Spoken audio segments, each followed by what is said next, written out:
Hello students, welcome to my channel dynamic math. तो आज मैं आपको पूरा जो हिंदी का जो आपका पेपर हुआ है इस बार अभी अभी तुरंत ही मेरे को ये पेपर मिला है सेट 1 हिंदी का सेट 1। तो जिन जिन बच्चों का हिंदी का सेट 1 था वो सभी जो है इस वीडियो को पूरा अंत तक देखिएगा।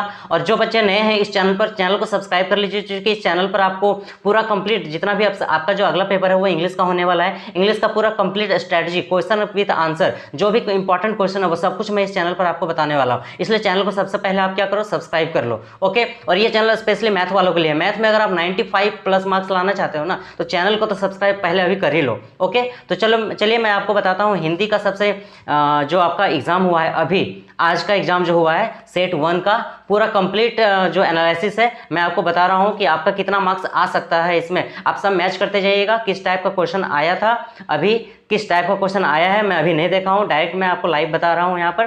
तो मैं आपको डायरेक्ट बता रहा हूँ ये वीडियो में। ओके, तो चलिए हम लोग देखते हैं हिंदी का पेपर। ये है आपका सेट 1 हिंदी। जिन जिन बच्चों का हिंदी है वो कमेंट करके मुझे बताइए कि आपका जो सेट है वो है आपको 1 था। ओके, चलिए देखिए, ये सेट 1 है जो कि आपका 3 घंटे का पेपर था और टोटल जो है वो 80 मार्क्स का क्वेश्चन आपका हुआ।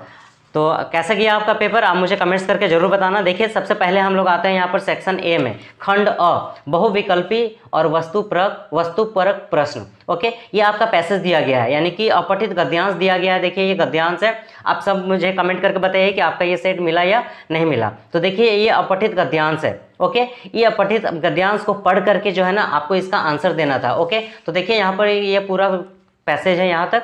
ये आपका क्वेश्चन नंबर 1 है कि हम स्वस्थ विचारों की खेती करेंगे तो मन सकारात्मक ऊर्जा उत्पन्न करेगा। पंक्ति का आशय क्या है, यानी कि हम स्वस्थ विचारों की खेती अगर करेंगे तो मन क्या होगा, सकारात्मक ऊर्जा, मन में क्या होगा, सकारात्मक ऊर्जा जो है ना वो उत्पन्न होगा। तो इसमें कौन सा आंसर होगा आप मुझे कमेंट करके बताइए, इसका आंसर क्या होगा। ओके, सेकंड नंबर देखिए, इस गद्यांश के अनुसार नकारात्मक विचार जन्म देते हैं उदासी को, एकाकीपन को, असफलता को या बीमारी को। तो इसमें जो है ना आपका किस टाइप का जो है वो विचार को जन्म देता है, तो इसमें आपका एकाकीपन का विचार जो है ना वो मन में जन्म देता है। हम विचारों को साकार रूप देने का कार्य किया, हमारे विचारों को साकार रूप देने का कार्य किया जाता है किसके द्वारा, मस्तिष्क द्वारा, चेतन मन द्वारा, अचेतन मन द्वारा या कर्मेंद्रियों द्वारा। तो चेतन मन द्वारा दिया जाता है। ओके, आप मुझे कमेंट करके बताइए कि आपका गलत है या सही है।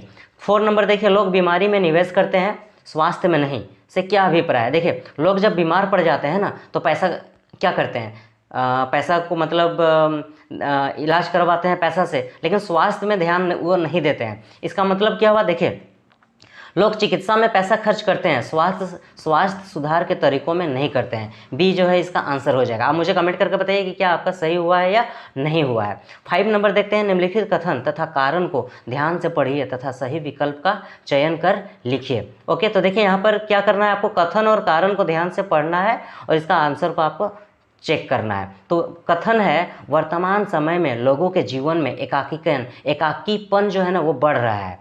कारण क्या है, लोगों ने अपने प्रति निराशावादी रवैया विकसित कर लिया है।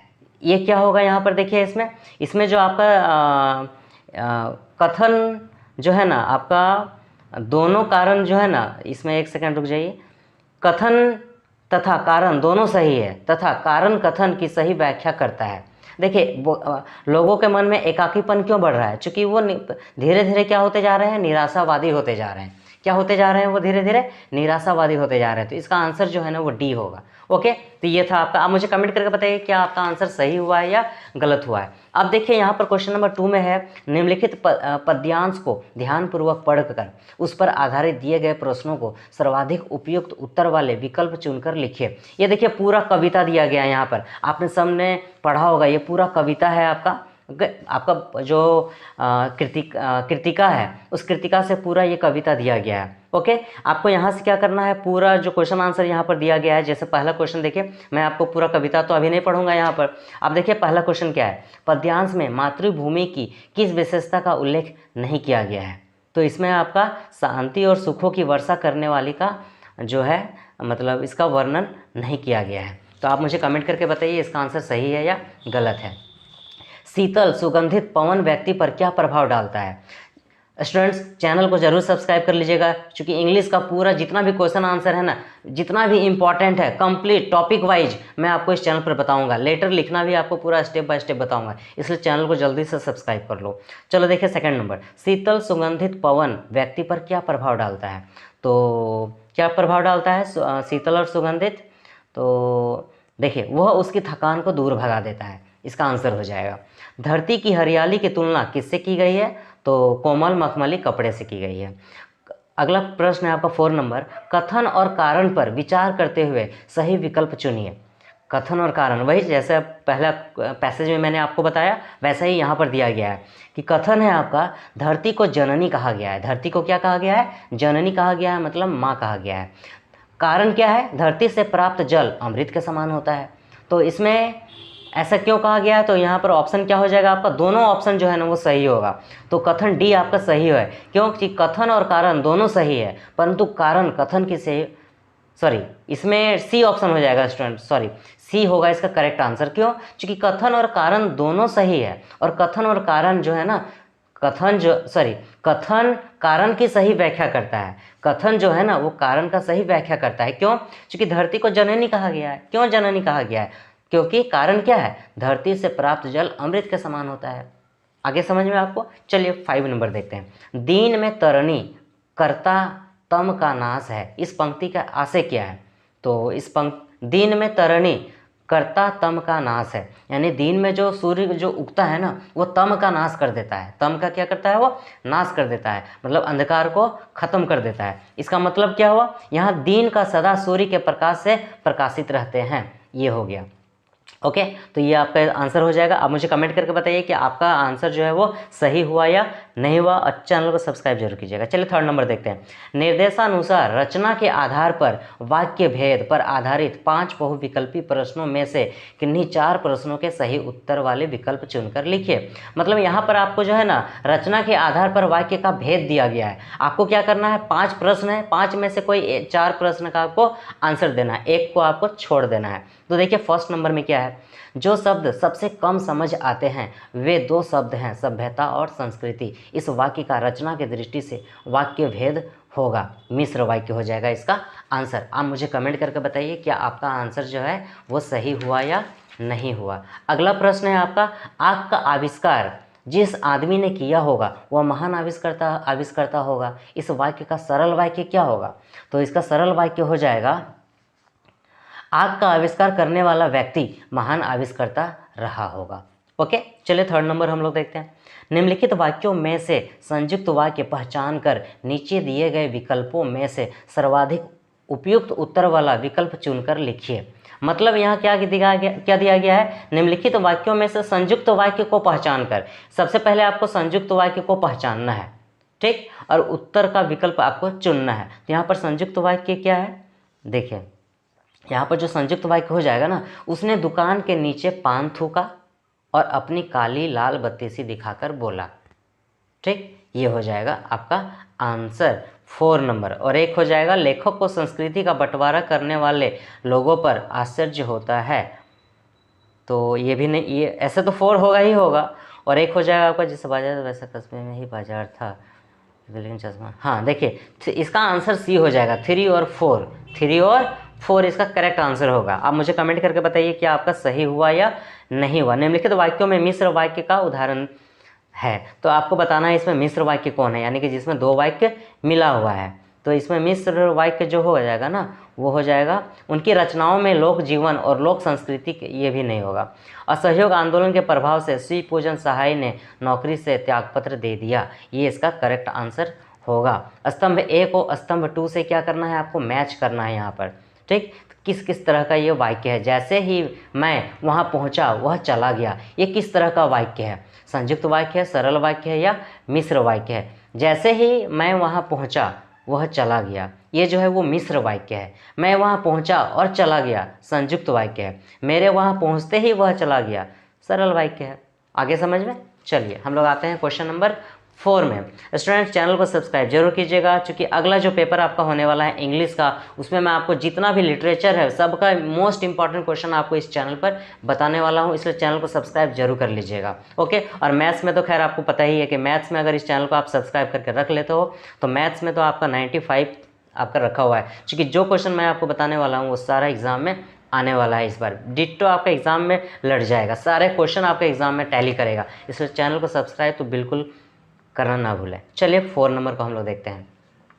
निर्देशानुसार वाच्य पर आधारित 5 बहुविकल्पी प्रश्नों में से किन्हीं 4 प्रश्नों के सही उत्तर वाले विकल्प चुनकर लिखिए। यानी कि आपका यहाँ पर क्या दिया गया है, वाच्य दिया गया है, जिसको इंग्लिश में वॉइस बोलते हैं, active voice to passive voice. तो आपको भी यहाँ पर क्या करना है, वाक्य में वाच्य है कौन सा, ये जो वाक्य दिया गया है ना, इसमें कौन सा वाच्य का प्रयोग किया गया है ये आपको बताना है, कि कर्मवाच्य का या भाववाच्य या कर्तृवाच्य किसका उपयोग किया गया है। ओके, तो ये आपको यहाँ पर बताना है। तो देखिए, निराला ने फागुन के प्रभाव को अभिव्यक्त किया है, ये भाववाच्य होगा। ओके, माँ द्वारा बेटी को परंपरा से हटकर सीख दी गई, ये आपका ये हो जाएगा आपका कर्मवाच्य। पिताजी हम सबकी बात ध्यान से सुन रहे थे, इसका कर्मवाच्य होगा। इसका कर्मवाच्य में आपको बताना है।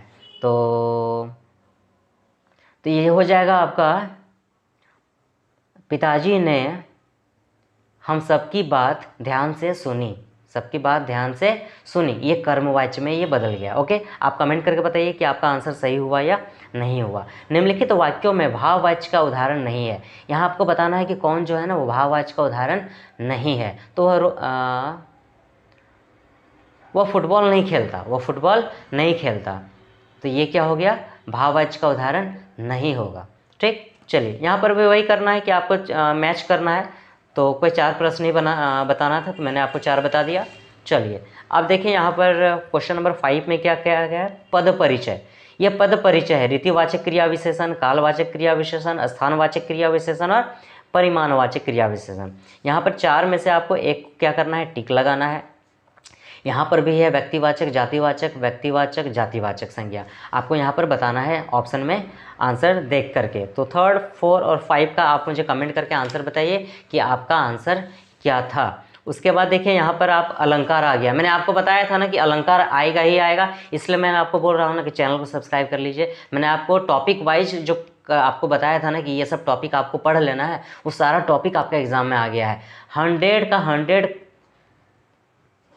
100 जो है ना आपका एग्ज़ाम में टैली किया है, पूरा से सारा क्वेश्चन टॉपिक जो है ना वो एग्ज़ाम में आपका आया है। मैंने आपको बताया था कि वाच्य आने वाला है, पद परिचय आने वाला है, अलंकार आने वाला है, सब कुछ आया है आपका। इसलिए चैनल को सब्सक्राइब कर लीजिए। इंग्लिश में भी आप चाहते हो ना कि मैं जो टॉपिक आपको बताऊँ वो सारा टॉपिक आएगा, तो चैनल को अभी सब्सक्राइब करो। चलिए देखते हैं 6 नंबर में। निर्देशानुसार अलंकार पर आधारित 5 बहुविकल्पी प्रश्नों में से किन्हीं 4 प्रश्नों का उत्तर दीजिए। यहाँ पर 5 प्रश्न आपको देखिए ये दिया गया है, 5 में से आपको 4 प्रश्नों का उत्तर देना था। ठीक, हनुमान की पूंछ में लगन न पाई आग, लंका सिगरी जल गई, गए निशाचर भाग। इस पंक्ति में अलंकार है, किस तरह का अलंकार का प्रयोग यहाँ पर किया गया है, तो आप मुझे बताइए कि इसमें किस प्रकार का अलंकार का प्रयोग किया गया है। इसमें यमक अलंकार का प्रयोग किया गया है। जो नत हुआ वह मृत हुआ, ज्यों वृंत से झर कर कुसुम, इस पंक्ति में प्रयुक्त अलंकार है। इसमें किस प्रकार के अलंकार का प्रयोग किया गया है। आई थिंक मुझे लगता है कि ये कंफर्म नहीं हूँ, मुझे लगता है कि उत्प्रेक्षा अलंकार हो सकता है, कंफर्म नहीं हो, आप मुझे कमेंट करके बताइए कि इसका आंसर क्या होगा। लेटी है श्रांत क्लांत निश्चल, तापस बाला गंगा निर्मल, इस पंक्ति में कौन सा अलंकार का प्रयोग किया गया है, तो आप मुझे कमेंट करके बताइए इसका कौन सा अलंकार जो है ना इसमें प्रयोग किया गया है। मेरी भव बाधा हरो राधा नागरी सोई, जा तन की झाई परे श्याम हरित दुति होई, इसमें किस प्रकार के अलंकार का प्रयोग किया गया है, आप मुझे कमेंट करके बताइए। ओके, चलिए अब देखिए इसमें कुछ आपको 4 प्रश्नों का उत्तर ही देना था। अब देखिए इतना सारा क्वेश्चन मैं आपको ये वाला नहीं बताऊंगा, क्यों, क्योंकि ये 7 नंबर आपका पैसेज है, ये पूरा आपको पढ़ना है। मैंने ये क्वेश्चन अभी पढ़ा नहीं है, ठीक ना, ये पढ़ करके आपको क्या करना है, इसका आंसर देना है। अगर आप मुझे कमेंट करके बताइए क्या इसका आंसर मैं आपको दूं या नहीं दूं। ओके, ये बाल गोविंद भगत का स्टोरी से लिया गया है ना। जैसे कि पहला प्रश्न है यहाँ पर, प्रभातियाँ किस समय गाया जाने वाला गीत है। प्रभातियाँ किस समय गाया जाने वाला गीत है। तो ये जो है ना, देखिए यहाँ पर पढ़िएगा, सवेरे उठते ही, तो यहाँ पर हो जाएगा भोर। क्या हो जाएगा? भोर। सवेरे का मतलब भोर होता है, जो कि आपकी गांव देहात के लैंग्वेज में हम लोग बोलते हैं। उनके मुंह से शब्दों का तांता लगा था का क्या आशय है? तांता लगा था का मतलब हो जाएगा आपका यहाँ पर, वो किसी से लगातार बातें किए जा रहे थे। यहाँ पर पढ़िएगा तो आपको पता चल जाएगा इसका आंसर क्या होगा। ओके, गद्यांश में किस ऋतु का उल्लेख किया गया है? तो यहाँ पर जो है शायद आपका, एक सेकेंड, मैं आपको यहाँ पर एक बार थोड़ा सा हिंट्स पढ़ लेता हूँ, हल्का सा, ज़्यादा नहीं पढ़ूँगा मैं। फागुन, मतलब कि यहाँ पर जो है ना आपका ग्रीष्म, फागुन मतलब वसंत ऋतु का यहाँ पर जिक्र किया गया है। किसका? वसंत ऋतु का, है ना। बाल गोविंद भगत की प्रभातियाँ कब तक चला करती थी? तो फागुन से कार्तिक। यहाँ पर फागुन तो दिया हुआ है, फागुन से कार्तिक चला करती थी। भगत गांव के बाहर पोखरे के ऊंचे भिंडे पर क्यों गाया करते थे? 4 प्रश्न का उत्तर देना था, 4 मैंने आपको बता दिया। अब देखिए यहाँ पर नेक्स्ट है आपका 8 नंबर। गद्य पाठों के आधार पर निम्नलिखित 2 बहुविकल्पी प्रश्नों के सर्वाधिक उपयुक्त विकल्प चुनकर लिखिए। बिस्मिल्लाह खान अपनी दुआओं में क्या मांगा करते थे? आपको ऑप्शन दिया गया है, आपको इसका आंसर चुनना है। मैंने आपको बताया था ना कि बिस्मिल्लाह खान से जो है ना क्वेश्चन और आंसर आने वाला है। नेताजी की मूर्ति से भी देखिए प्रश्न आया हुआ है। आई थिंक कि आपने इसको ज़रूर बनाया होगा। आप मुझे कमेंट कर बताइए कि इन दोनों का आंसर आपने क्या लिखा है। उसका फिर देखिए यहाँ पर वही पोएम का जो है ना कविता का पैसेज दिया गया है। आई थिंक कि आपने इसको बना लिया होगा। बहुत आसान है, मैंने आपको बताया था, इसके लिए स्पेशल वीडियो भी मैंने आपको बताया था राम लक्ष्मण परशुराम संवाद से। देखिए राम ने स्वयं को परशुराम का सेवक क्यों बताया। ठीक, बहुत ही आसान प्रश्न है। वे परशुराम का क्रोध शांत करना चाहते थे। इतना आसान प्रश्न आपको पूछा गया है हिंदी में। जो टॉपिक मैंने आपको बताया था, चैनल को सब्सक्राइब जरूर कीजिए। इंग्लिश में भी मैं जो टॉपिक बताने वाला हूँ आने वाला है। परशुराम के क्रोध का क्या कारण था? परशुराम के क्रोध का कारण क्या था? उनके गुरु शिव का धनुष टूटना, है ना। उसके बाद लक्ष्मण ने शिव धनुष की तुलना अन्य धनुष से क्यों की? तो शिव धनुष का अन्य धनुष के जैसा होने का कारण के कारण। परशुराम की बातें सुनकर लक्ष्मण मुस्कुराने क्यों लगे? चूँकि ये हो जाएगा आपका परशुराम के क्रोध को गंभीरता से ये हो जाएगा परशुराम के आत्म प्रशंसात्मक वचनों को सुनकर। ठीक, अगला प्रश्न, परशुराम ने राम के विनम्र वचनों का उत्तर कैसे दिया? परशुराम ने राम के ये का जो है ना वो आपको शांतिपूर्वक दिया, नहीं विनम्रता पूर्वक दिया। कैसे दिया?